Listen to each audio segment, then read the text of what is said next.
سلوا ایک قسم کا پرندہ ہے، چڑیا سے کچھ بڑا ہوتا ہے، سرخی مائل رنگ کا، جنوبی ہوائیں چلتی تھی۔ بہترین معلومات اور اسلامک ویڈیوز دیکھنے کے لیے چینل کو سبسکرائب کر لیں۔ جزاک اللہ۔ منو سلوا ایک قسم کی خوراک تھی جس کا ذکر قرآن مجید کی سورہ بقرہ میں ہوا ہے۔ قرآن مجید کے مطابق بنی اسرائیل جب صحرائے سینا میں بھٹک رہے تھے تب اللہ تعالیٰ نے ان کے لیے آسمان سے منو سلوا اتارا تھا، لیکن بعد میں جب بنی اسرائیل نے نخرے دکھانے شروع کر دیے تو اللہ تعالیٰ نے منو سلوا واپس چھین لیا۔ المن اسم ہے، شبی گوند جو وادی یتا میں بھٹکنے والے اسرائیلیوں کے کھانے کے لیے اللہ تعالیٰ نے روزانہ درختوں پر جما دیا تھا۔ السلوا ایک پرندہ ہے جس کو بٹیر کہتے ہیں۔ من شبنی شیری گوند کی طرح ایک چیز تھی جو درختوں کے پتوں پر بکثرت جم جاتی تھی، جس کو یہ لوگ جمع کر لیتے۔ دوسری چیز بٹیر تھی جو کثرت سے آتی، جن کو یہ لوگ پکڑ لیتے اور خوشگوار غذا کے طور پر استعمال کرتے۔ جو من ان پر اترا وہ درختوں پر اترتا تھا، یہ صبح جاتے تھے اور جمع کر کے کھا لیا کرتے تھے۔ وہ گوند کی ایک قسم تھی، کوئی کہتا ہے شبنم کی وضع کا تھا۔ حضرت قتادہ فرماتے ہیں اولوں کی طرح من ان کے گھروں میں اترتا تھا، جو دودھ سے زیادہ سفید اور شہد سے زیادہ میٹھا تھا۔ صبح صادق سے لے کر آفتاب نکلنے تک اترتا رہتا تھا۔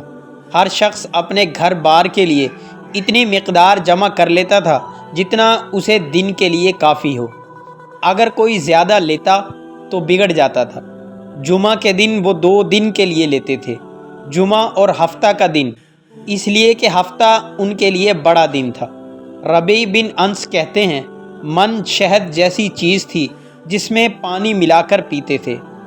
شعبی فرماتے ہیں تمہارا یہ شہد اس من کا 70واں حصہ ہے۔ بے شعروں میں یہی من شہد کے معنی میں آیا ہے۔ یہ سب اقوال قریب ہیں۔ غرض یہ ہے کہ ایک ایسی چیز تھی جو انہیں بلا تکلیف اور تکلف ملتی تھی۔ اگر صرف اسے کھایا جائے تو وہ کھانے کی چیز تھی، اگر پانی میں ملا لی جائے تو پینے کی چیز تھی، اور اگر دوسری چیزوں کے ساتھ مرکب کر دی جاتی اور وہ چیز ہو جاتی تھی۔ لیکن یہاں من سے مراد یہی من مشہور نہیں۔ صحیح بخاری شریف کی حدیث میں ہے، رسول اللہ صلی اللہ علیہ وسلم فرماتے ہیں کھمبی من میں سے ہے اور اس کا پانی آنکھ کے لیے شفا ہے۔ ترمذی اسے حسن صحیح کہتے ہیں۔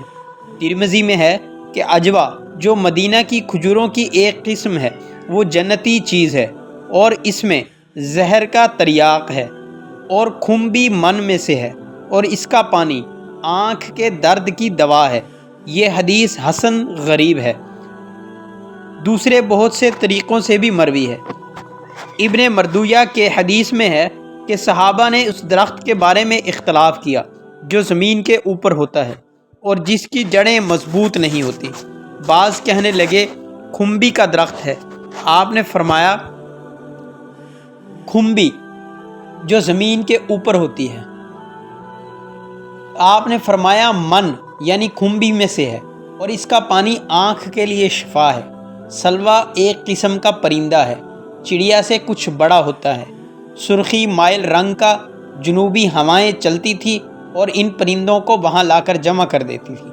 بنی اسرائیل اپنی ضرورت کے مطابق انہیں پکڑ لیتے تھے اور ذبح کر کے کھاتے تھے۔ اگر ایک دن گزر کر بچ جاتا تو وہ بگڑ جاتا تھا، اور جمعہ کے دن 2 دن کے لیے جمع کر لیتے تھے، کیونکہ ہفتے کا دن ان کے لیے عید کا دن ہوتا تھا۔ بعض لوگوں نے کہا ہے کہ یہ پرند کبوتر کے برابر ہوتے تھے۔ 1 میل کی لمبائی چوڑائی میں 1 نیزے کے برابر اونچائی ڈھیر ان پرندوں کا ہو جاتا تھا۔